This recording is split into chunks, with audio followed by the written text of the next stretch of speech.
Hello guys, जय Shri Krishna. Welcome to commerce with Anshuman. I am Anshuman and मैं आपसे ये कहना चाहता हूँ कि अब से हमारी सारी वीडियोस हिंदी में आएंगी, क्योंकि मेरे हिसाब से हिंदी में पढ़ाना इंग्लिश से पढ़ाने से बेटर है, क्योंकि उससे आप जितने भी कॉमर्स के टर्म्स है उसको और अच्छे से समझ पाएंगे और आपको ये सीखना भी ज़्यादा इजी होगा, क्योंकि हिंदी एक ज़्यादा कनेक्टिंग लैंग्वेज है इंग्लिश से ज़्यादा। इसीलिए अगर मैं आपको हिंदी से पढ़ा सकूँ तो मैं आपको एक बेटर क्रिएटिव तरीके से पढ़ा सकता हूँ, जिससे आप और हमारे वीडियोस को समझ सकेंगे और फिर आप बेटर परफॉर्म कर पाएंगे अपने कॉमर्स के स्टडीज़ में। इसलिए हाँ, हमारी सारी वीडियोस अब से हिंदी में आएंगी। आज की वीडियो हम अब स्टार्ट करते हैं।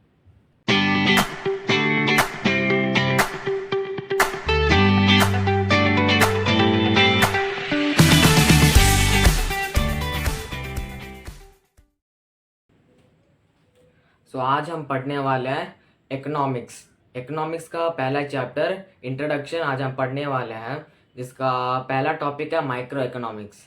आप अगर सोच रहे हैं माइक्रो इकोनॉमिक्स क्या है, तो माइक्रो इकोनॉमिक्स एक ऐसी चीज़ है जो आपके घर के एक छोटे फर्म के या फिर एक इंडस्ट्री के ऐसे इंडिविजुअल यूनिट्स होते हैं इकोनॉमिक्स के, उस पर स्टडी करती है। एंड जो आपका कमोडिटीज एंड गुड्स आप परचेज करते हैं, उसके जो प्राइजेस वगैरह हैं उनको डिटरमाइन करती है कि आपका जो उस कमोडिटी का डिमांड है, उस कमोडिटी पे कितना सप्लाई हो रहा है, उन सारी बेसिस पे उनके प्राइस डिटरमाइन करती है। और जितना भी इंडिविजुअल यूनिट्स है, जैसे आपका घर या फिर फर्म या फिर एक इंडस्ट्री, उन सब के जितना भी इकोनॉमिक प्रोसेसेस है उनको स्टडी करती है।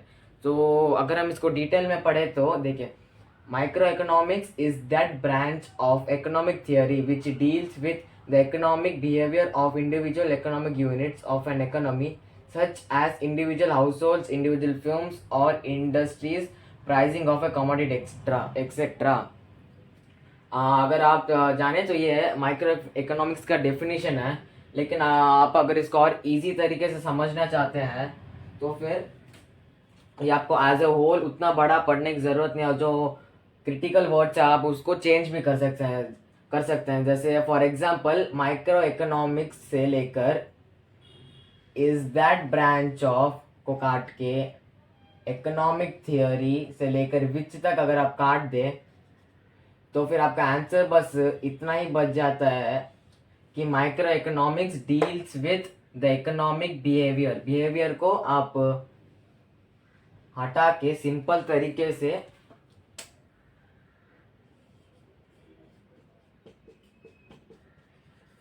एक्टिविटी भी लिख सकते हैं। तो अभी आपका आंसर बन जाता है micro economics deals with the economic activity of individual economic units, जो काफ़ी सिंपल है।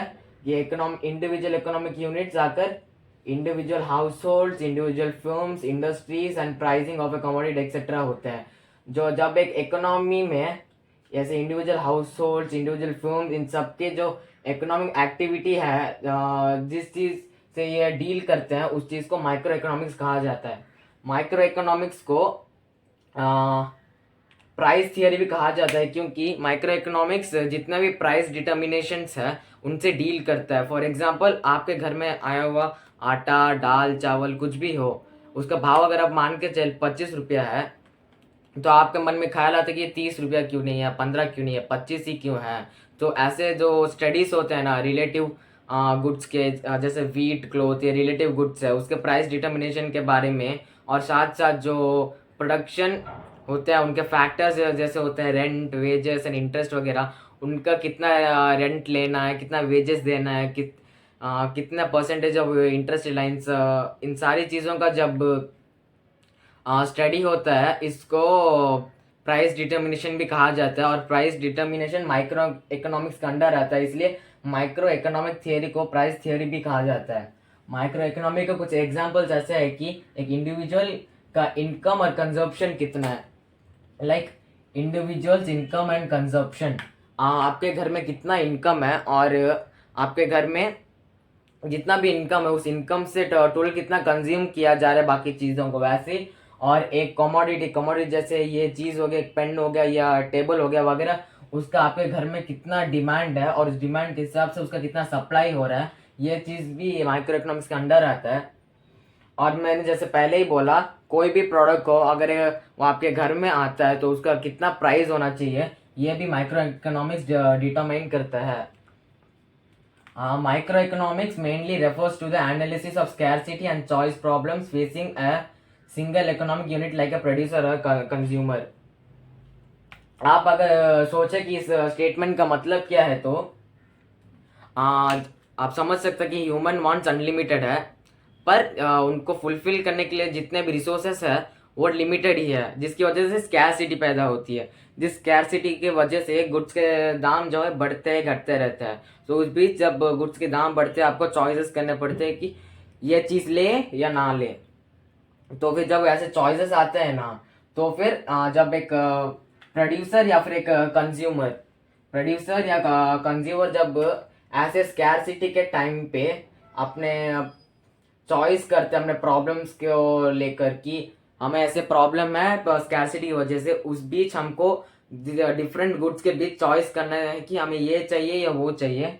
तो फिर जब स्कैरसिटी की वजह से प्रोड्यूसर या कंज्यूमर या और कोई इंडिविजुअल यूनिट चॉइस बनाती है कि उन्हें ये चाहिए या वो चाहिए, तब इस चीज़ को माइक्रो इकोनॉमिक्स मेनली रेफर करती है। क्योंकि क्या किस चीज़ की स्कैरसिटी है और उससे रिलेटेड प्रोड्यूसर कंज्यूमर क्या चॉइस बना रहा है, इस चीज़ को जब एनालाइज करते हैं तो ये सब माइक्रो इकोनॉमिक्स के अंडर आता है। और वही है कि micro economics deals with the problem of choice at the individual choice and the principles behind such choices. कि इंडिविजुअल लेवल में जो प्रॉब्लम ऑफ चॉइस है वो एक इंडिविजुअल का क्या चॉइस है और उस चॉइस को लेने के पीछे क्या प्रिंसिपल्स, क्या फैक्टर्स, क्या रीजंस है, इन सब का जो स्टडी है ये माइक्रो इकोनॉमिक्स कहा जाता है। एज अ होल अगर आप कंफ्यूज नहीं होने चाहते तो शॉर्ट में माइक्रो इकोनॉमिक्स आकर एक individual house hold firm industry वगैरह जो इंडिविजुअल स्टडीज है उनका स्टडी है। फॉर एग्जांपल अगर एक पूरा फॉरेस्ट है उसको आप अगर इकोनॉमी बुलाते हैं, उस फॉरेस्ट का जो एक पेड़ होगा उसको आप माइक्रो इकोनॉमिक बुला सकते हैं, क्योंकि वो पूरा फॉरेस्ट अगर इकोनॉमी है और उसका एक जो ट्री है वो आपका घर या फिर कोई इंडस्ट्री है, उस एक ट्री को आप माइक्रो इकोनॉमिक्स बुला सकते हैं। और उसको समराइज करने के लिए जितना भी प्राइस डिटर्मिनेशन होता है वो माइक्रो इकोनॉमिक के अंडर होता है। और individual income, consumption, demand, supply, price determination, ये सब भी माइक्रोइकोनॉमिक्स के अंडर होता है। और जब स्कैरसिटी होता है उसके लिए आपको प्रॉब्लम्स क्रिएट होते हैं जिसकी वजह से आपको गुड्स के बिटवीन चॉइसेस लेना पड़ती है, तो उस चीज़ का एनालिसिस भी माइक्रो इकोनॉमिक्स में होता है। और वो जो चॉइसेस आप बना रहे हैं इंडिविजुअल लेवल पे, वो आप किस रीजन से किस प्रिंसिपल्स के आधार पे बना रहे हैं, इन सारी चीज़ों का स्टडी माइक्रो इकोनॉमिक्स में होता है। नेक्स्ट हम पढ़ेंगे माइक्रो इकोनॉमिक्स का मतलब क्या है। सो अभी हम पढ़ने वाले हैं मैक्रो इकोनॉमिक्स। आपने अभी माइक्रो इकोनॉमिक्स पढ़ लिया, पर अभी हम मैक्रो इकोनॉमिक्स क्या वो पढ़ने वाले हैं। देखो, जैसे आपने माइक्रो इकोनॉमिक्स पढ़ लिया था कि अगर एक फुल फॉरेस्ट है तो उस फॉरेस्ट के जितने भी ट्रीज है वो एक एक ट्री को अगर एक यूनिट्स का देखा जाए तो वो एक इंडिविजुअल यूनिट का जब स्टडी होता है, उनका इनकम लेवल, उनका कंजप्शन, एक गुड का डिमांड या सप्लाई, उन सारी चीज़ एक यूनिट का जब होता है तब उसे माइक्रो इकोनॉमिक्स बोलते हैं। वही जब एक इकोनॉमी एज अ होल, उस पूरे इकोनॉमी के जितने भी यूनिट्स है सब टोटल मिला के उस पूरे मार्केट इकोनॉमिक या पूरा नेशनल इकोनॉमिक जब स्टडी किया जाता है तब उसको मैक्रो इकोनॉमिक कहा जाता है। फॉर एग्जांपल यहाँ पर जो आपको ये बॉक्स दिख रहा है, यहाँ पर आपको यहाँ पर ये 1 2 3 4 5 6 7 8 9 यूनिट दिख रहे होंगे। उसमें अगर एक पर्टिकुलर यूनिट का अगर स्टडी किया जाएगा इस यूनिट का तो इसे माइक्रो इकोनॉमिक के अंडर आएगा। लेकिन यही जब ये सारे 9 यूनिट्स को एज अ होल पूरा स्टडी किया जाएगा तो ये मैक्रो इकोनॉमिक के अंडर आएगा। देखिए, macro economics is that part of economic theory which studies the economy in its totality और एज अ होल। इसमें आप समझ सकते हैं कि इकोनॉमी को पूरे टोटली या फिर एज अ होल जब स्टडी किया जाता है तो उसे मैक्रो इकोनॉमिक्स कहा जाता है। Macro economics is the study of overall aggregates and averages covering the whole economy. जितने भी इकोनॉमिक के एग्रीगेट्स एंड जितने भी एवरेजेस आते हैं इकोनॉमी का एज अ होल, वो माइक्रो इकोनॉमिक्स उस चीज का स्टडी करता है। मैक्रो इकोनॉमिक्स में देखिए, it is a study of broad economic aggregates. Like आपके मन में थॉट आ सकता है कि एग्रीगेट्स, बट किस तरीके के एग्रीगेट्स? देखिए, ब्रॉड इकोनॉमिक एग्रीगेट्स जो जैसे कि नेशनल इनकम। अब देखिए, नेशनल इनकम क्या होता है? देश का total income divided by its population, उसको नेशनल इनकम कहा सकता है। फिर देश का सारा पॉपुलेशन का इनकम को टोटल करके जो अमाउंट बनता है उसको नेशनल इनकम कह सकते हैं। जैसे एक पर्टिकुलर इंसान का इनकम अगर देखा जाए, उसको स्टडी किया जाए, तो उसको माइक्रो के अंडर आएगा। वैसे ही पूरे देश के जितना भी लोग हैं उनके सारे इनकम को टोटल करके जब ऐसे होल देखा जाता है तो उसे नेशनल इनकम कहते हैं। तो नेशनल इनकम मैक्रो के अंडर आता है। एग्रीगेट एम्प्लॉयमेंट, टोटली कितना एम्प्लॉयमेंट हुआ है इस साल, कितने अनएम्प्लॉयड हुए हैं और कितने एम्प्लॉयमेंट और जॉब्स बढ़ी हैं, ऐसा होल जब एम्प्लॉयमेंट देखते हैं तब उसको मैक्रो के अंडर लाया जाता है। जनरल प्राइस लेवल्स, जितने भी प्राइस लेवल्स होते हैं गुड्स के, लाइक रिलेटिव गुड्स के या फिर बिजनेस रिलेटेड गुड्स के, उसके जो as a whole price levels होते हैं कि लास्ट ईयर इतना था, इस साल इतना, अगले साल इतना होगा एज अ होल, तो उसे जनरल प्राइस लेवल्स मैक्रो के अंडर आता है। जो टोटल कंजप्शन है, आप सोच सकते हैं कि इंडिया में टोटल टी प्रोडक्शन का कितना कंजप्शन होता है हर एक घर में एज अ टोटल। तो जब भी एक प्रोडक्ट का कंजप्शन पूरा कंट्री में या फिर कंट्री के एक स्टेट में, ऐसे स्टेट के होल, उस स्टेट के पूरे इकोनॉमी में पीपल कितना कंज्यूम कर रहे हैं उस प्रोडक्ट को, उसको टोटल कंजप्शन कहा जाता है। तो मैक्रो इकोनॉमिक के भी अंडर आता है। देखिए, मैक्रो इकोनॉमिक है, एक्सप्लेन करते हैं कि जितने भी एग्रीगेट्स है उस इकोनॉमिक के, वो कैसे डिटरमाइंड होते हैं और कौन डिटरमाइन करता है। तो भी जितने भी एग्रीगेट्स है वो मैक्रो इकोनॉमिक के अंडर आता है। माइक्रो इकोनॉमिक इस होल इकोनॉमी में सारे एग्रीगेट्स को डिटरमाइन करता है।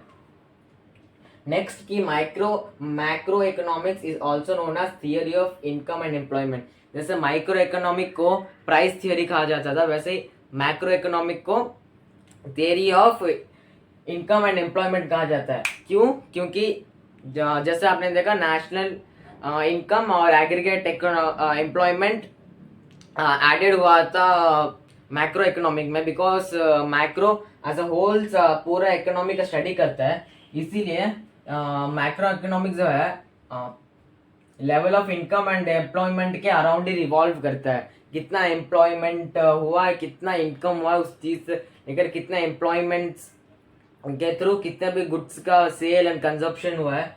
जब ये लेवल ऑफ इनकम और उनके एम्प्लॉयमेंट, कंजप्शन वगैरह के, इन दो चीज़ों के रिवॉल्विंग जो चीज़ें की स्टडी होती है वो मैक्रो इकोनॉमिक्स अंडर आता है। इसलिए मैक्रो को theory of income and employment भी कहा जाता है। लेवल ऑफ इनकम और एम्प्लॉयमेंट मैक्रो इकोनॉमिक्स के अंडर डिटरमाइन होती हैं।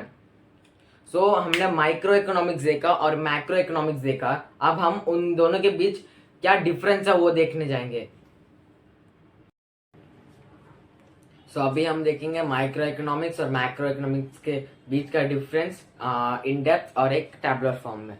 सो देखिए, पहला तो स्टडी कि माइक्रो इकोनॉमिक्स और मैक्रो इकोनॉमिक्स स्टडी किस चीज़ के बारे में करता है, जो अपने वीडियो को पहले ही सीख लिया कि micro economics individual economic units के बारे में स्टडी करता है। एक इकोनॉमिक के अंदर वो जितने भी इंडिविजुअल इकोनॉमिक यूनिट्स है, जैसे कंज्यूमर, फर्म वगैरह वगैरह, उन सब के बारे में स्टडी करता है। और मैक्रो इकोनॉमिक में जो इकोनॉमिक को एज अ होल स्टडी करता है, इकोनॉमिक जितने भी ब्रॉड टर्म्स है उनको टोटल एक एग्रीगेट में लाकर उनके बारे में स्टडी करता है, जैसे कि नेशनल इकोनॉमी और अनएम्प्लॉयमेंट वगैरह। नेक्स्ट, जो सेंट्रल प्रॉब्लम्स, माइक्रो इकोनॉमिक्स के क्या सेंट्रल प्रॉब्लम्स है? पहले तो आपको पता ही है प्राइस डिटर्मिनेशन की, एक गुड्स का प्राइस डिटरमाइन करता है। एक और अगर आप जाने कि अलोकेशन ऑफ रिसोर्सेज क्या होता है, मेनली अलोकेशन ऑफ रिसोर्सेज मतलब जो रिसोर्सेज हमारे पास अवेलेबल है उनको, उनसे हम क्या बनाएं, कितना बनाएं, कैसे बनाएं और किसके लिए बनाएं। Like what to produce, how to produce, for whom to produce and in what quantity to produce. ये सारे सेंट्रल प्रॉब्लम्स ऑफ इकोनॉमी जिसे हम आगे इन डेप्थ पढ़ेंगे। सो एक माइक्रो इकोनॉमिक्स के जो दो सेंट्रल प्रॉब्लम्स होते हैं, पहला प्राइस डिटर्मिनेशन और एक और allocation of resources. Micro economics में हम पहले ही पढ़ चुके हैं कि नेशनल लेवल में जो टोटल इनकम है, नेशनल इनकम, और जो नेशनल लेवल में एम्प्लॉयमेंट है, देखिए national income and national employment, जो नेशनल लेवल की जो चीजें हैं जो उनको डिटरमाइन करता है, वो आकर मैक्रो इकोनॉमिक्स के सेंट्रल प्रॉब्लम है। ये क्या किन किन चीजों से डील करता है? पहले माइक्रो इकोनॉमिक्स तो देखिए, problem of choice and scarcity at at an individual level, वो इसको देखेंगे तो वो उसका उल्टा, problem of choice and scarcity at the level of an economy as a whole. जो प्रॉब्लम ऑफ चॉइस हमने पहले बात की थी कि जब गुड्स का प्राइस सब इंक्रीज होता है या फिर स्कैरसिटी होता है, एक पर्टिकुलर रिसोर्स कम होता है, तो फिर लोगों को चॉइसेस बनाना पड़ता है कि हमें ये चाहिए या वो, स्कैरसिटी के टाइम पर जो।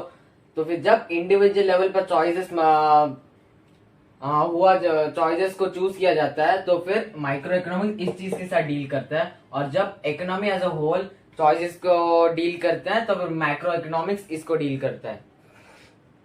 अभी इन दोनों का एनालिसिस ऐसा है कि how the equilibrium in case of a consumer, a producer और एन इंडस्ट्री इज अटेन्ड। अब आप सोचेंगे इक्विलिब्रियम क्या होता है? इक्विलिब्रियम में अगर आपको शॉर्ट फॉर्म में समझा है, मान लीजिए आपका इनकम 50 रुपीज है, आपको दो प्रोडक्ट्स मिलते हैं 20 रुपीज के, जो मान के चलिए आपको 5 पेंसिल्स एंड 5 इरेजर्स मिलता है। वही आपको एक और सेम प्रोडक्ट है जो 40 रुपीज का होता है, जिसमें 5 पेंसिल्स एंड 3 इरेजर्स होता है, ठीक है।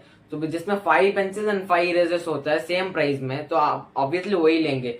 सो आपको सेटिस्फेक्शन मिलता है कि आपके इस लेवल ऑफ इनकम के इतना पर्टिकुलर प्राइस में आपको ये चीज मिल रहा है। तो फिर जब आप उस पर्टिकुलर गुड को खरीदते रहते हैं और आप क्या बोलते हैं, उसको चेंज नहीं करना चाहते, आप उसी प्रोडक्ट को खरीदना चाहते हैं जिससे आपको सेटिस्फेक्शन मिलता रहता है, और आप ऐसे पॉइंट में है कि आप उस प्रोडक्ट को दूसरे प्रोडक्ट के साथ रिप्लेस नहीं करते, चेंज नहीं करते, बस उसे ही लेते हैं, तो उस पॉइंट ऑफ टाइम या पॉइंट ऑफ व्यू को इक्विलिब्रियम का कहा जाता है, जिसमें आपको ऐसा सेटिस्फैक्शन मिलता है कि आप वो प्रोडक्ट रिप्लेस नहीं करते। ये इक्विलिब्रियम आप second, third and fourth chapter में इन डेप्थ पढ़ेंगे, लेकिन जस्ट आपके समझ आने के लिए मैं आपको शॉर्ट में समझा रहा हूँ। तो फिर एक कंज्यूमर, एक प्रोड्यूसर या फिर एक इंडस्ट्री को इक्विलिब्रियम कैसे अटेन होता है, वो माइक्रो इकोनॉमिक्स में एनालाइज होता है। अब वही मैक्रो इकोनॉमिक्स में तो आप पहले से समझ जाएंगे कि अगर इसमें इंडिविजुअल लेवल में हुआ तो इसमें इकोनॉमिक लेवल पे होंगी, अगर इसमें इंडिविजुअल लेवल पे हो रहा है तो इसमें इकोनॉमिक लेवल पे होगी। देखिए equilibrium in case of a consumer and a producer, यहाँ पर सेम इक्विलिब्रियम का डिटर्मिनेशन इकोनॉमिक का level of income, employment and output में देखा जाएगा। जहाँ पर इक्विलिब्रियम यहाँ पर प्रोड्यूसर एंड कंज्यूमर का था, वहां पर किस चीज पर कंसर्न है कि determination of the economic equilibrium, economic को इकोनॉमिक्स को इक्विलिब्रियम मिले उसके level of income, employment and output पे। नेक्स्ट जो लास्ट वन है उसका टूल्स, कि माइक्रो इकोनॉमिक्स के टूल्स क्या, लाइक वो आकर demand and supply of a particular commodity या फैक्टर पे, एक पर्टिकुलर कमोडिटी या फिर फैक्टर्स ऑफ प्रोडक्शन की, उसका फैक्टर क्या है उस कमोडिटी का, उसका डिमांड एंड सप्लाई के बारे में होता है।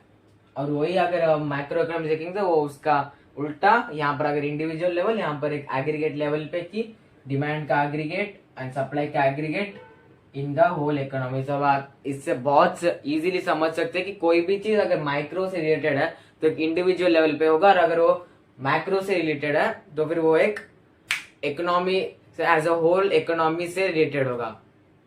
सो ये टॉपिक अगर खत्म, हम नेक्स्ट देखेंगे positive economy and normative economy क्या होते हैं। सो अभी हम देखेंगे पॉजिटिव इकोनॉमी और नॉर्मेटिव इकोनॉमी क्या क्या होते हैं। सो देखिए पॉजिटिव इकोनॉमी का मतलब वो अगर किन चीजों से डील करते हैं, तो फैक्ट्स के साथ डील करते हैं, वो भी कैसे फैक्ट्स जो एज दे आर, फैक्ट जो जैसे कि तैसे ही हैं, जो फैक्ट्स जो रियल लाइफ सिचुएशंस में है और ये फैक्ट ऐसे हैं तो उन्हें ऐसे ही वैसे का वैसा ही रिप्रेजेंट किया जाता है। देखिए ये जो पॉजिटिव इकोनॉमी है ये फैक्ट्स एंड एक्चुअल डेटा पे बेस्ड है, और जैसे कि मैंने बोला ये रियल लाइफ सिचुएशन के साथ डील करते हैं। कि हम एग्जांपल के साथ बोलेंगे तो आप समझेंगे, जैसे India is a fast growing economy, so ये एक स्टेटमेंट है, एक फैक्ट है, एक डेटा है कि हाँ India is a fast growing economy. जो डेटा है या फैक्ट है कि India is a fast growing economy, जो जैसे का तैसा ही वहां पे लिखा गया है। पर यहाँ पर ऐसा नहीं बोला गया कि इंडिया को और फास्टर इकोनॉमी बनना चाहिए, बट जो फैक्ट जैसा है उसको वैसा ही रिप्रेजेंट किया गया है। जैसे there is equality of income in India, India में इनकम की इनइक्वालिटी है कि कोई लोग बहुत ज्यादा कमा रहे, कोई लोग कम कमा रहे। पर ऐसा नहीं कहा गया है कि इनइक्वालिटी को कम करने के लिए क्या करना चाहिए, बस इनइक्वालिटी है एक इनकम की इंडिया में वो बताया गया है। वैसे taxes are reduce to increase disposable income, taxes को क्यों रिड्यूस किया जाता है डिस्पोजेबल इनकम इंक्रीज करने के लिए, ये भी नहीं कहा गया है। मोस्ट इंपॉर्टेंटली पॉइंट ये देखो, price increase of a commodity leads to fall in its quantity demand. जब एक कमोडिटी का प्राइस बढ़ता है तो उसका क्वांटिटी जितना डिमांडेड होता है वो गिर जाता है, ऑब्वियस सी बात है। लेकिन उसको चेंज करने के लिए, उसको एक बेटर तरीके से एक प्रॉफिटेबल बनाने के लिए क्या करना चाहिए वो नहीं बताया गया। तो फिर पॉजिटिव इकोनॉमी आकर जो चीज जैसे है उसको वैसे का वैसा ही रिप्रेजेंट करना, ना कि उसे बताना कि इसमें और क्या ऐड कर सकते थे, क्या सोल्यूशंस है इसको बेटर बनाने के लिए। अभी देखिए अगर हम नॉर्मेटिव इकोनॉमी जाएंगे तो उसके लिए हमें एक एग्जाम्पल चाहिए होगा। फॉर एग्जाम्पल यहाँ पर एक ड्रेस है, ये एक शर्ट है, ठीक है। शर्ट, हाँ ये एक शर्ट है। अब ये शर्ट ग्रीन कलर का है या येलो कलर का है मान के चलते हैं, ठीक है।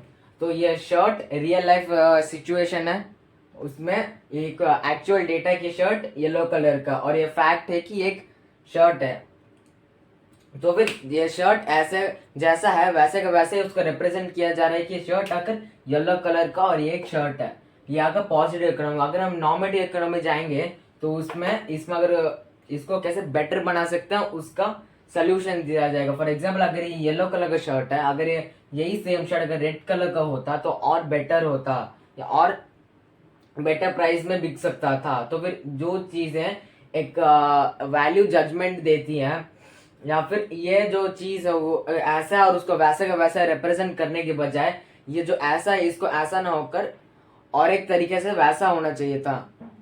जैसे कि ये शर्ट में ये जो येलो कलर का, इसको येलो कलर का ही ना रख के इसका अगर रेड कलर का होता तो एक बेटर होता, ये एक सोल्यूशन था, ये वैल्यू जजमेंट था कि ये शर्ट को अगर ऐसा होना चाहिए था तब ये बेटर होता। जिससे हम अंडरस्टैंड कर सकते हैं कि पॉजिटिव इकोनॉमी का मतलब होता है जो फैक्ट्स एज दे आर है कि जैसे का तैसा वैसे उसको रिप्रेजेंट किया जाता है बिना किसी सोल्यूशन के, real life situation actual data के बेस पे। वही नॉर्मेटिव इकोनॉमी में ये ऐसे सिचुएशन डील करते हैं जिसमें ये बताते हैं कि एज इट शुड बी, इसको ऐसा होना चाहिए था। इसमें क्या क्या चीजें इन्वॉल्व करते हैं, वैल्यू जजमेंट की उन्हें बताया जाता है, ये जजमेंट है कि इन चीजों में ऐसा होना चाहिए था तभी इनका सोल्यूशन बेटर होते। ये सारी चीजें स्टेट करते हैं कि व्हाट ऑट टू बी, इसको कैसा होना चाहिए था। सेकेंड वन की normative economy opinions values and judgement पे बेस्ड है। जैसे आपको ओपिनियन था वैल्यू यहाँ पर येलो की जगह ग्रीन होना चाहिए था, आपकी वैल्यूज कुछ अलग है तो आपकी जजमेंट अलग है। तो फिर ओपिनियंस वैल्यूज एंड जजमेंट के बेसिस पर नॉर्मेटिव इकोनॉमी है। मोस्ट ऑफ द या बहुत सारे इकोनॉमिस्ट ये बिलीव करते हैं कि इकोनॉमी को नॉर्मेटिव इकोनॉमी होना चाहिए कि जो जैसा है उसको बस वैसा स्टडी कर देना एक इकोनॉमी नहीं होता। बट पीपल के स्टैंडर्ड ऑफ लिविंग को इंक्रीज करने के लिए जो सोल्यूशंस होने चाहिए वो इम्प्लीमेंट करना भी एक इकोनॉमी का पार्ट होना चाहिए। इसलिए मार्शल एंड पिगो जैसे इकोनॉमिस्ट नॉर्मेटिव इकोनॉमी को बढ़ावा देते हैं, जबकि पॉजिटिव इकोनॉमी को रॉबिन्स जैसे प्रोफेसर इकोनॉमिस्ट बढ़ावा देते हैं। देखिए नॉर्मेटिव इकोनॉमी में it gives opinions how economic problem should be solve, कि एक इकोनॉमिक प्रॉब्लम है फॉर एग्जांपल अनएम्प्लॉयमेंट, उसको कैसे ठीक कर सकते हैं। कैसे ठीक कर सकते हैं, जैसे India should create more opportunities of employment, तभी एम्प्लॉयमेंट जाएगा। अब यहाँ पर पॉजिटिव में होता तो Indians are dealing with lot of unemployment, हो गया पॉजिटिव। वही अगर नॉर्मेटिव देखे तो वो जो अनएम्प्लॉयमेंट है उसको एक सोल्यूशन के तौर पे India should create more opportunities of employment, तभी अनएम्प्लॉयमेंट घटेगा।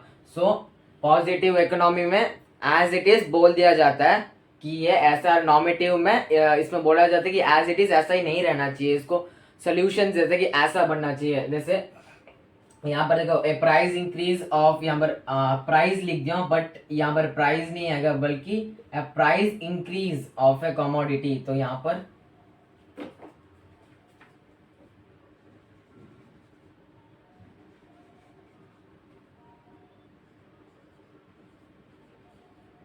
हाँ, a price increase of commodity leads to fall in its quantity demanded बोल दिया गया है वही। लेकिन यहाँ पर अगर a rise in price of wheat will hit the poor hard, wheat यानी खाने की चीज उसका अगर प्राइस बढ़ा दिया जाता है तो वो गरीबों को बहुत हार्डली हिट करेगा। यहाँ पर सिर्फ बताया गया है कि प्राइस इंक्रीज करने से क्वांटिटी डिमांड गिर जाएगा, पर यहाँ पर प्राइस इंक्रीज करने से पोर्स को बहुत हार्डली अफेक्ट करेगा, ये भी बताया गया है। तो यहाँ पर एज इट इज देखा गया और यहाँ पर रीजंस बोला गया है कि प्राइस इंक्रीज करने से ऐसे ऐसे टाइप्स ऑफ चीजें अफेक्ट होंगे इकोनॉमी में। और यहाँ पर अलग अलग चीजें देखें तो India should target faster growth rate. यहाँ पर देखिए India is a fast growing economy, ठीक है, लेकिन फास्ट ग्रोइंग इकोनॉमी होके भी इंडिया को और फास्टर ग्रोथ रेट टारगेट करना चाहिए। India should create more opportunities of employment. The government should concern with how to reduce unemployment. Minimum wages should be provided to laborers to meet their basic units. ये तो last point है, minimum wages should be provided to the labours to meet their basic units. वो अगर positive economic side में होता तो minimum wages are not provided to the labourers so they can not meet their basic units. ये आकर as it is data आता वही उसका सोल्यूशन ये होता कि minimum wages should be provided to the labours to meet their basic units. So basically यह था पॉजिटिव और नॉर्मेटिव इकोनॉमी के बीच का डिफरेंस और इन दोनों के डेफिनेशंस। सो नेक्स्ट हम जानेंगे कि इकोनॉमिक का मतलब क्या है और डिफरेंट टाइप्स ऑफ इकोनॉमी क्या है। सो अभी हम देखेंगे इकोनॉमी का मतलब क्या होता है और कितने टाइप्स ऑफ इकोनॉमी है और उनके मतलब क्या है। सो अभी हम अगर इकोनॉमी का मतलब जाने तो देखिए an economy is a system that provides people with the means to work and earn a living. बहुत सिंपल था तो आप आसानी से समझ सकते हैं कि इकोनॉमी एक ऐसा सिस्टम है जहाँ पर लोगों को काम करने को मिलता है जिसकी वजह से उन्हें एक लिविंग अर्न करने को मिलता है। लिविंग का मतलब ये है आकर आप एक इनकम अर्न कर रहे हैं, तो फिर एक सिस्टम जिससे आप काम करके एक इनकम अर्न कर रहे हैं उस सिस्टम को इकोनॉमी कहा गया है। बट इकोनॉमी का सिर्फ एक मतलब नहीं है, इसको और तरीके से एक्सपैंड भी कर सकते हैं। जैसे कि इनकम आकर प्रोडक्शन से आती है, अगर प्रोडक्शन होता है तभी इनकम जनरेट होती है।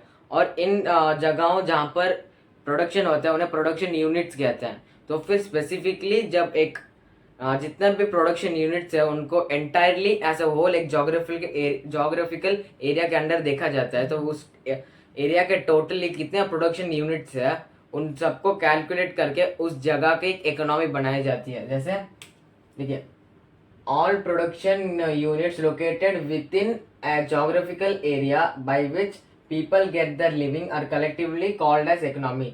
जितने भी प्रोडक्शन यूनिट्स है जो कि एक जोग्राफिकल एरिया के विथिन के अंदर है, वहाँ पर जिस वजह से जितने भी लोगों को एक लिविंग प्रोवाइड होता है कलेक्टिवली उन सारे प्रोडक्शन यूनिट्स उस जोग्राफिकल एरिया के अंदर को इकोनॉमी कहा जाता है। जैसे इंडियन इकोनॉमी एक वर्ड है, उसका मतलब इंडिया एक टेरिटरी एक कंट्री के अंदर जितने भी प्रोडक्शन यूनिट्स चाहे वो बैंक्स हो, माइंस हो, रेलवेज हो, सिनेमास हो या फिर एयरलाइंस हो, कुछ भी हो, जितने भी प्रोडक्शन यूनिट्स हैं उन सबका कलेक्टिवली जब एक टोटल किया जाता है तो फिर उसे इंडियन इकोनॉमी कहा जाता है। Hence all such institutions and organisation जैसे एयरलाइंस या एजुकेशन इंस्टीट्यूशन या हॉस्पिटल्स या फैक्ट्रीज जितने भी इंस्टीट्यूशन ऑर्गेनाइजेशन है which provide people with the means to work, जो लोगों को एम्प्लॉयमेंट जॉब्स देते हैं जिसके थ्रू वो एक इनकम जनरेट या इनकम को अर्न कर सकते हैं, उन सारे इंस्टीट्यूशन एंड ऑर्गेनाइजेशन को कलेक्टिवली एक इकोनॉमी कहा जाता है। यहाँ पर एक वर्ड पे बहुत इम्पॉर्टेंटली ध्यान दीजिए कि कलेक्टिवली जितने भी प्रोडक्शन यूनिट्स हैं जितने भी types of institution and organisations है, उन सबको कलेक्टिवली साथ में जब जोड़ते हैं तब उसे एक इकोनॉमी कहा जाता है। तो इकोनॉमी के 3 टाइप्स होते हैं, मार्केट और कैपिटलिस्ट इकोनॉमी, सेंट्रली प्लान्ड और सोशलिस्ट इकोनॉमी, और एक मिक्स्ड इकोनॉमी। मार्केट या कैपिटलिस्ट इकोनॉमी के ये होता है कि जितना भी रिसोर्सेस होते हैं वो मार्केट ओन करता है, हेंस जितना भी मार्केट के फोर्सेस होते हैं वही डिमांड एंड सप्लाई के थ्रू प्राइस मैकेनिज्म रखते हैं। प्राइस मैकेनिज्म जिससे एक गुड या प्रोडक्ट का प्राइस कितना होना चाहिए ये डिसाइड होता है। उनका मेन मोटिव होता है प्रॉफिट अर्न करना, और उनके सारे डिसीजन जो होते हैं वो प्रॉफिट अर्न करने के मोटिव से ही ये लिए जाते हैं। तो उनके जितने भी डिसीजंस प्रॉफिट अर्न करने की वजह से लिए जाते हैं, इसलिए उनको मार्केट और कैपिटलिस्ट इकोनॉमी कहा जाता है कि उनका मेन मोटिव है प्रॉफिट अर्न करना, और उनके पास ही सारा पावर है डिमांड सप्लाई एंड प्राइस को कंट्रोल करने का। इस इकोनॉमी में market is the leader. Second one is centrally planned economy और सोशलिस्ट इकोनॉमी। यहाँ पर गवर्नमेंट के पास जितने भी रिसोर्सेस है वो गवर्नमेंट ओन करता है, और जितना भी डिसीजन लिया जाता है वो प्रॉफिट अर्न करने के मोटिव से नहीं बल्कि पीपल के वेलफेयर के बेनिफिट्स में जाने के लिए वैसा डिसीजन लिया जाता है कि पीपल्स के वेलफेयर में जाए, पीपल को बेनिफिट करे, ना कि प्रॉफिट अर्न करने के लिए। जिसकी वजह से यहाँ पर मार्केट इकोनॉमी का प्राइस मैकेनिज्म ऐसा कुछ भी नहीं आता, क्योंकि यहाँ पर प्रॉफिट अर्निंग मेन मोटिव नहीं है, वेलफेयर ऑफ द पीपल है। तो फिर एक ऐसा इकोनॉमी जिसमें सारे रिसोर्सेज गवर्नमेंट अर्न कर, जिसमें गवर्नमेंट ओनरशिप रखी है, प्लस वो एक पीपल को सर्विंग इकोनॉमी है, उसको सेंट्रली प्लान्ड या सोशलिस्ट इकोनॉमी कहा जा सकता है। The last one is mixed economy. Mixed economy आप इसका नाम से समझ सकते हैं, एक इकोनॉमी जिसमें मार्केट इकोनॉमी और सेंट्रली प्लान्ड इकोनॉमी इन दोनों चीज का मिक्सचर होता है, ना कि दोनों में से कोई एक, उसको मिक्स्ड इकोनॉमी कहा जाता है। मोस्ट ऑफ द कंट्रीज इस दुनिया में मिक्स्ड इकोनॉमी को फॉलो करते हैं। For example India, UK, America, Japan और साथ साथ रशिया भी मिक्स्ड इकोनॉमी फॉलो करते हैं, क्योंकि कोई भी कंट्री 100% एक मार्केट इकोनॉमी या एक सेंट्रल इकोनॉमी नहीं रख सकती। जब बट ये वैरी कर सकती है, किसी कंट्री में मार्केट इकोनॉमी थोड़ा ज़्यादा है सेंट्रल प्लान्ड इकोनॉमिक से, या फिर centrally planned economy market economy से थोड़ा ज़्यादा, लेकिन मोस्ट ऑफ द कंपनी इसमें market and centrally planned economy दोनों साथ मिलकर काम करते हैं, जिससे प्राइस रेगुलेशन, प्रॉफिट प्लस लोगों का वेलफेयर एंड बेनिफिट दोनों मेंटेन होता है। और मोस्ट ऑफ द कंट्रीज यही मिक्स्ड इकोनॉमी फॉलो करते हैं। सो ये था हमारा इकोनॉमी एंड उसके मीनिंग्स एंड उसके टाइप्स। अब हम जाते हैं नेक्स्ट टॉपिक पे। सो अभी हम देखेंगे कि फैक्टर्स ऑफ प्रोडक्शन या फिर रिसोर्सेस ऑफ एन इकोनॉमी क्या होते हैं।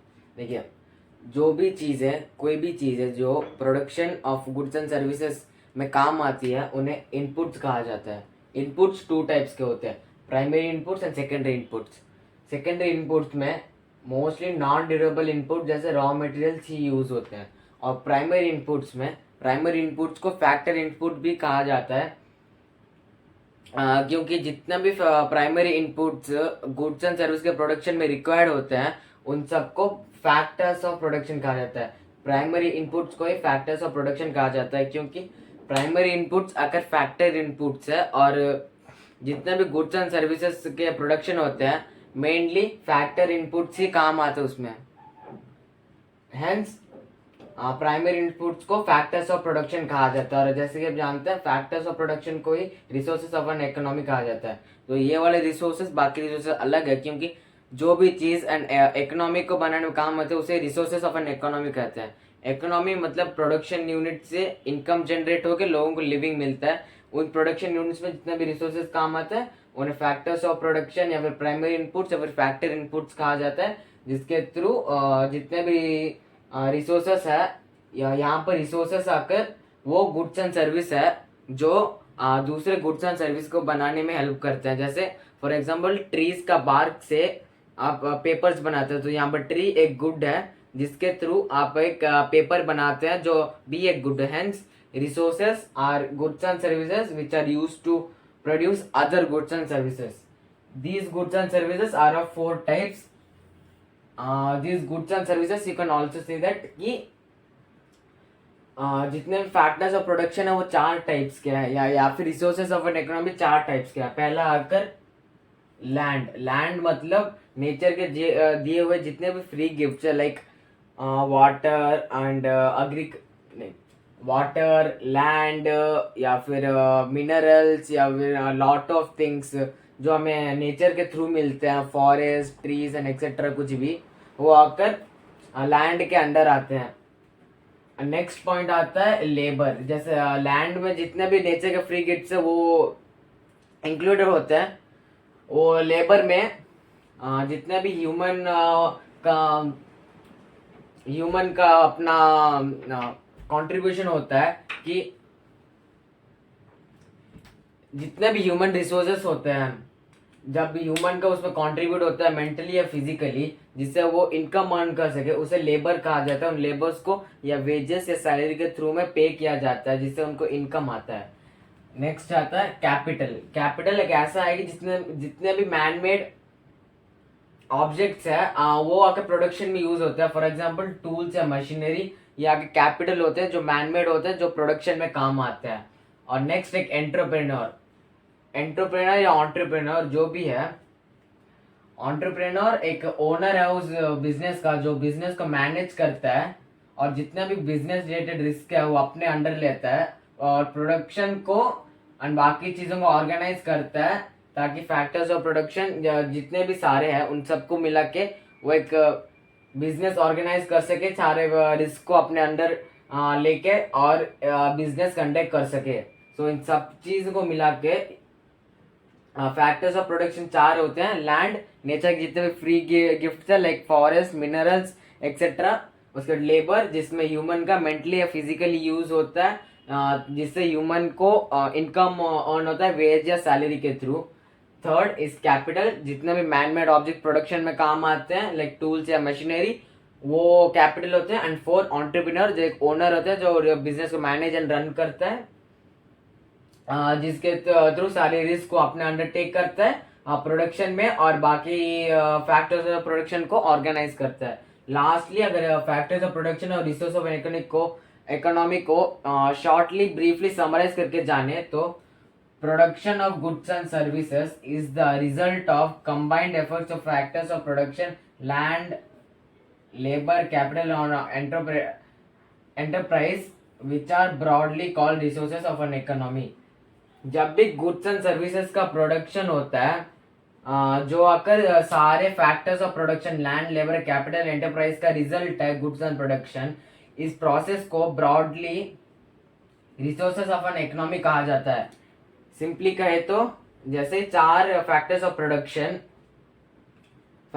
प्रोडक्शन को यूज करके गुड्स एंड सर्विसेज का प्रोडक्शन होता है, उनके कंबाइंड एफर्ट्स को, इसको broadly resources of an economy कहा जाता है। सो ये था factors of production and resources of an economy. अब हम जाएंगे इकोनॉमिक प्रॉब्लम को जानने। सो अभी हम पढ़ेंगे इकोनॉमिक प्रॉब्लम क्या होता है। देखिए, तो इकोनॉमिक प्रॉब्लम बेसिकली आकर प्रॉब्लम ऑफ चॉइस होता है। अगर आप सोचेंगे प्रॉब्लम ऑफ चॉइस क्या होता है, तो आप देखिए एक रिसोर्सेज के बहुत सारे ऑल्टरनेटिव यूजेस हो सकते हैं। फॉर एग्जांपल लाइक लैंड है, अब उस लैंड में या तो आप बिल्डिंग या रेजिडेंस बना के उसके रेंट पे भी दे सकते हैं, या फिर उस लैंड में एग्रीकल्चर भी कर सकते हैं। लेकिन उस लैंड में दोनों में से कोई एक ही चीज़ किया जा सकता है, दोनों ही चीज़ नहीं। इसीलिए आपको एक प्रॉब्लम चॉइस होता है कि या तो मैं रेजिडेंस बना के रेंट पे ले लूँ या फिर एग्रीकल्चर कर लूँ। तो फिर जो आपके लिए बेस्ट होगा, जिससे आपको मैक्सिमम सेटिस्फेक्शन मिलेगा, मैक्सिमम प्रॉफिट मिलेगा, आप उसी चॉइस पे जाएंगे। तो इकोनॉमिक प्रॉब्लम अगर बेसिकली यही होता है कि ये प्रॉब्लम ऑफ चॉइस है। प्रॉब्लम ऑफ चॉइस इसलिए आता है क्योंकि हर एक नहीं तो मोस्ट ऑफ द रिसोर्सेज के ऑल्टरनेटिव यूजेस होते हैं। मतलब सिर्फ एक नहीं बल्कि और भी कई तरीकों से हम रिसोर्सेज को यूज कर सकते हैं। क्या जस्ट बिकॉज इन रिसोर्सेज के बहुत तरीके के यूजेस होते हैं, तो फिर आपको एक चॉइस बनाना पड़ता है कि कौन से यूज में आप उसको लेंगे ताकि आपको बेस्ट सेटिस्फेक्शन मिल सके। ये ऐसा क्यों? क्योंकि ह्यूमन वांट्स जो है वो अनलिमिटेड होता है। लाइक इंसानों को हमेशा कुछ ना कुछ चाहिए ही चाहिए होता है, वो कभी भी सेटिस्फाइड नहीं होता। आज ये मिला तो कल उन्हें और कुछ चाहिए होता है, लेकिन उन्हें जब भी कुछ चाहिए होता है वो ये भूल जाते हैं कि रिसोर्सेस हमेशा लिमिटेड ही है, रिसोर्सेज अनलिमिटेड नहीं है। लेकिन रिसोर्सेज के सिर्फ एक यूज नहीं होता, रिसोर्सेज के बहुत सारे यूजेस होते हैं, ऑल्टरनेटिव यूजेस। तो ये 3 फैक्टर्स होते हैं जिनकी वजह से इकोनॉमिक प्रॉब्लम, जो कि प्रॉब्लम ऑफ चॉइस वो आता है। तो एक इंडिविजुअल लेवल पे चॉइस और एक सोसाइटी के लेवल पे प्रॉब्लम ऑफ चॉइस क्या होता है, वो ऐसा है कि इंडिविजुअल लेवल में जितना भी बायोलॉजिकल नीड्स होता है, फॉर एग्जांपल फूड या वेयरिंग क्लोथ्स एंड अगर आपके और भी कुछ रिक्वायरमेंट्स है, जैसे आपको अभी एक बेटर शेल्टर चाहिए तो एक बेटर होम, ऐसा जितने भी बायोलॉजिकल नीड्स है, और आपको अपना स्टैंडर्ड ऑफ लिविंग, अपना लाइफस्टाइल बढ़ाना है, उन सब में रिसोर्सेज यूज होते हैं। लेकिन आपके जो इनकम है वो फिक्स्ड है, वो अनलिमिटेड नहीं है। इसलिए आपके गिवन इनकम में आप कितने सारी चीज़ें ले सकते हैं और कितने चीज़ों को लेने का पोस्टपोन करना पड़ेगा। और जितना भी आपका इनकम है उसमें आपको चॉइस बनाना पड़ेगा कि ये मोस्ट इंपॉर्टेंट रिसोर्स है जिसको लेने से मुझे मैक्सिमम सेटिस्फेक्शन मिलेगा, और बाकी चीज़ों को पोस्टपोन किया जा सकता है ताकि आपके बायोलॉजिकल नीड्स और आपकी लाइफस्टाइल और स्टैंडर्ड ऑफ लिविंग में इम्प्रूवमेंट आ सके। इसलिए आप चॉइसेस मनाते हैं। फॉर एग्जांपल, अगर आपके घर में एक नई गाड़ी लेनी है, पर आपके घर में जो बच्चे हैं उनके स्कूल फीस भरना है, तो अभी यहाँ पर दोनों में एक मनी एक रिसोर्स है जिसके थ्रू आप गाड़ी भी ले सकते हैं या स्कूल फीस भी भर सकते हैं। बट मोस्ट इम्पॉर्टेंटली आप स्कूल फीस भरेंगे, क्योंकि एक मोर इम्पॉर्टेंट चॉइस है, इसलिए आप स्कूल फीस भरने का चॉइस लेते हैं, ना कि गाड़ी लेने का।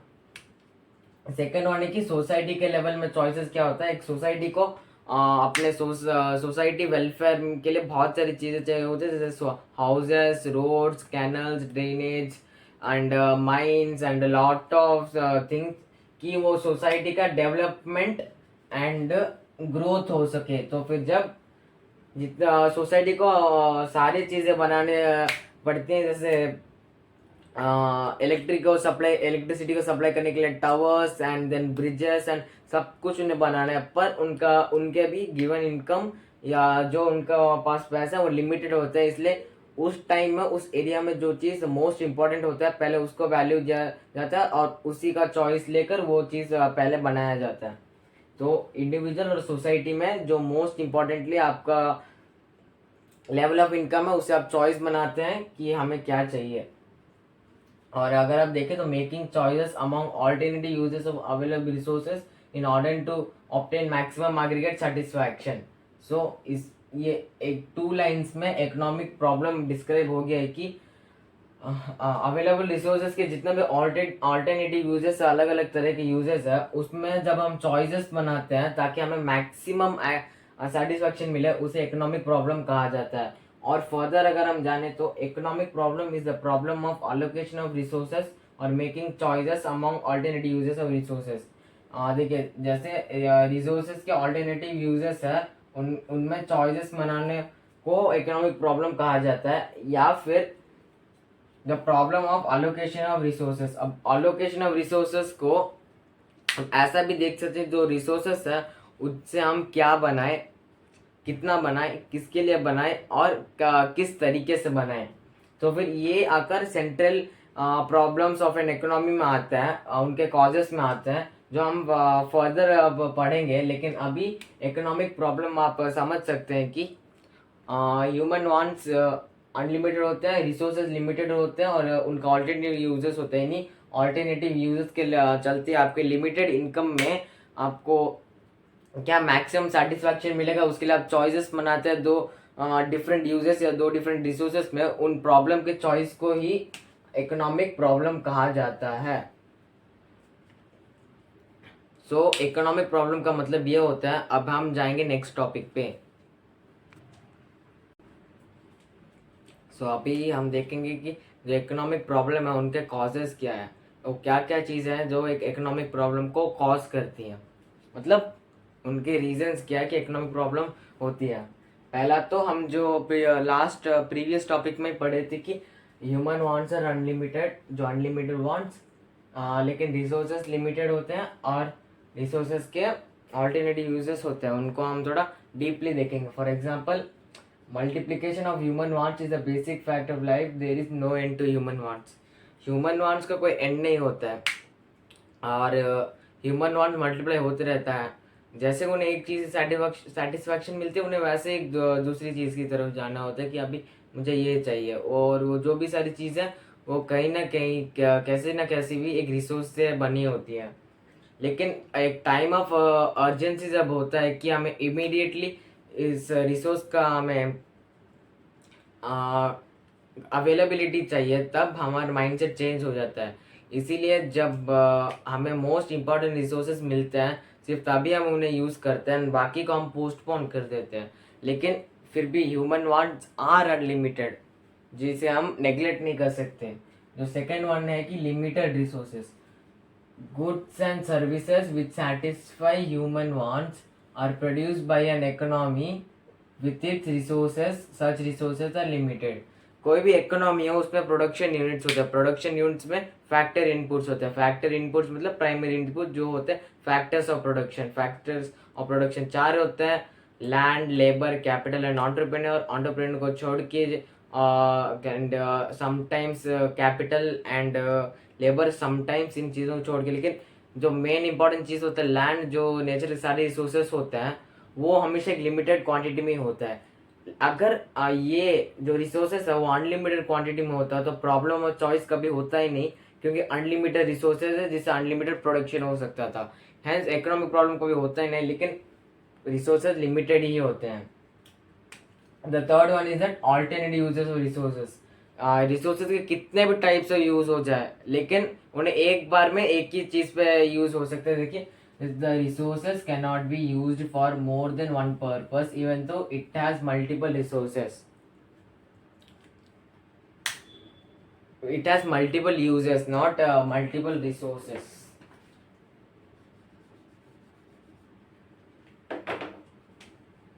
Multiple, sorry,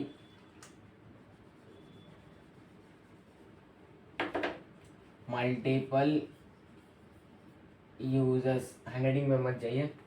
सो अगर एक रिसोर्सेज के मल्टीपल यूजर्स होते हैं ना, तब भी उस सिर्फ एक पर्पस के लिए यूज कर सकते. जैसे लैंड को मैंने पहले बोला था कि एग्रीकल्चर के लिए भी यूज हो सकता है, लेकिन अब हम उसको एक मॉल, एक प्लेग्राउंड की तरह भी यूज कर सकते हैं. लेकिन दोनों में से किसी एक तरीके से यूज कर सकते हैं. दोनों तरीके को एक ही साथ यूज नहीं कर सकते थे, एक ही बार में यूज नहीं कर सकते.